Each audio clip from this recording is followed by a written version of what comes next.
Hello student, welcome to my YouTube channels.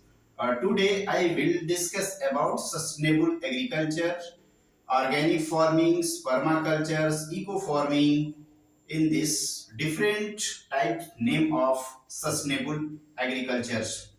Sustainable agriculture is that form of farming which produce sufficient food to meet the needs of present generation without eroding the ecological assets and productivity of life supporting system for future generation.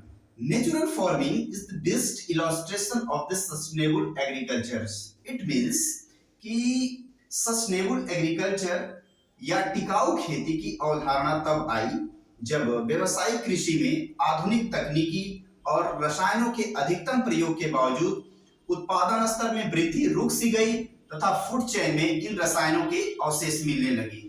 यानी हम कह सकते हैं यह खेती करने की ऐसी प्रणाली है जिसमें वर्तमान पीढ़ी की आवश्यकताओं को देखते हुए आने वाली पीढ़ी की जीवन निर्वाह पद्धति की उत्पादकता को ध्यान में रखते हुए भरपूर खाद्य का उत्पादन किया जाता है।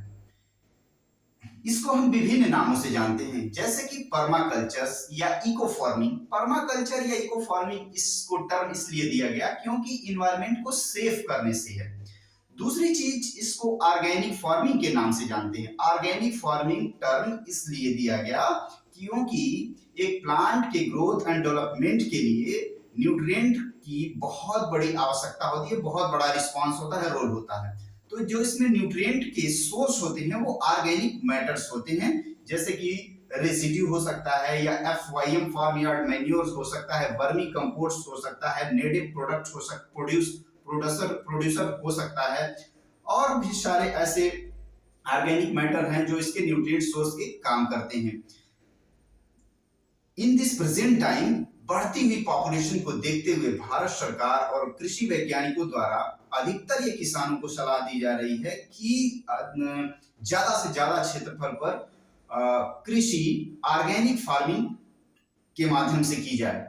भारत का एक सिक्किम एक ऐसा राज्य है जो कंप्लीटली ऑर्गेनिक फार्मिंग कर रहा है और उसे पूर्णतः कार्बनिक खेती का दर्जा प्राप्त हो गया है। लेकिन जो हम कृषि में दवाएं इस्तेमाल कर रहे हैं जैसे विभिन्न तरह के इंसेक्टिसाइड, पेस्टिसाइड, वीडिसाइड, हर्बिसाइड, ये सारे दवाएं जो हम एग्रीकल्चर में यूज करते हैं जिस एम के लिए, तो वो कंप्लीटली यूज नहीं होता, यूटिलाइज नहीं होता है। जैसे हम फर्टिलाइजर ही अगर देते हैं तो कंप्लीटली फर्टिलाइजर एक प्लांट यूज नहीं करता है, लगभग 30 से 40% के आसपास यूटिलाइज होता है। बाकी वोलेटिलाइजेशन हो जाता है, गैसियस फॉर्म में एनवायरनमेंट में चला जाता है, कुछ कॉम्प्लेक्स फॉर्म में सॉइल में पड़ा रहता है।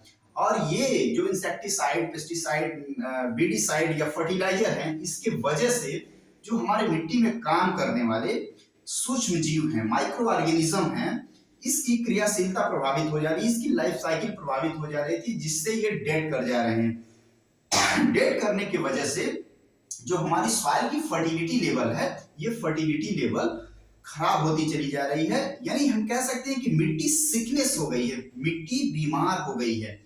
और जब मिट्टी की फर्टिलिटी लेवल, सॉइल की फर्टिलिटी लेवल इफेक्टिव हो जाएगी तो इसके वजह से बच्चों जो हमारा क्रॉप का प्रोडक्शन है वो कम हो जाता है, उसका ग्राफ में गिरावट देखने को मिलेगी। अब fertility level is a very broad term, interested term. Soil fertility is the inherent characteristics of a soil to provide all the essential plant nutrient in adequate amount and suitable proportion. It's called soil fertility. यही बात आती है एक term की soil productivity क्या होती है। Soil productivity is the capacity of soil to produce crop with a specific system of management expressed in terms of yield is called soil productivity. तो ये सॉइल फर्टिलिटी और सॉइल प्रोडक्टिविटी के बीच जो main different होता है ये होता है।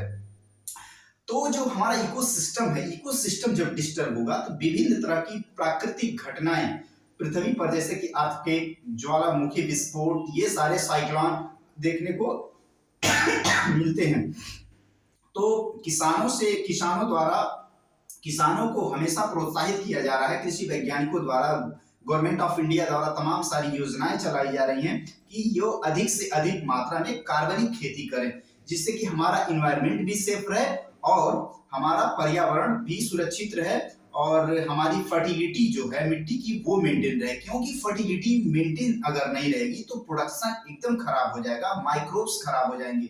अब आप जितनी भी हम फर्टिलाइजर्स या इंसेक्टिसाइड, पेस्टिसाइड, वीडिसाइड दवाओं का इस्तेमाल करते हैं, वो जो फूड चेन बनता है, खाद्य श्रृंखला बनती है, उसमें कहीं न कहीं स्टोर होकर के हमारे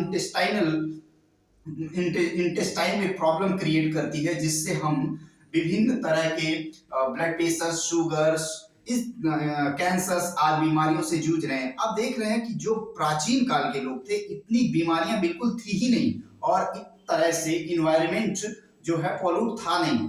इसका एकमात्र रीजन हम ये नहीं कह सकते हैं कि केवल और केवल फर्टिलाइजर यूज है या फिर इंसेक्टिसाइड, पेस्टिसाइड है, इसके लिए बहुत सारे फैक्टर्स हैं, लेकिन हमको यहाँ सिर्फ और सिर्फ फूड चेन को सिक्योर करना है ताकि हम अधिक से अधिक दिनों तक सुरक्षित रहें, सेफ रहें, हमारा लाइफ सेफ रहे। तो अगर ये हमारा लेक्चर अच्छा लगा हो तो हमारे चैनल को सब्सक्राइब करें एंड शेयर करें। I hope you understand my lectures. then tell me if you have any problem and write down this my comment box। ऐसे एक नए वीडियो के साथ मिलेंगे, तब तक के लिए थैंक यू।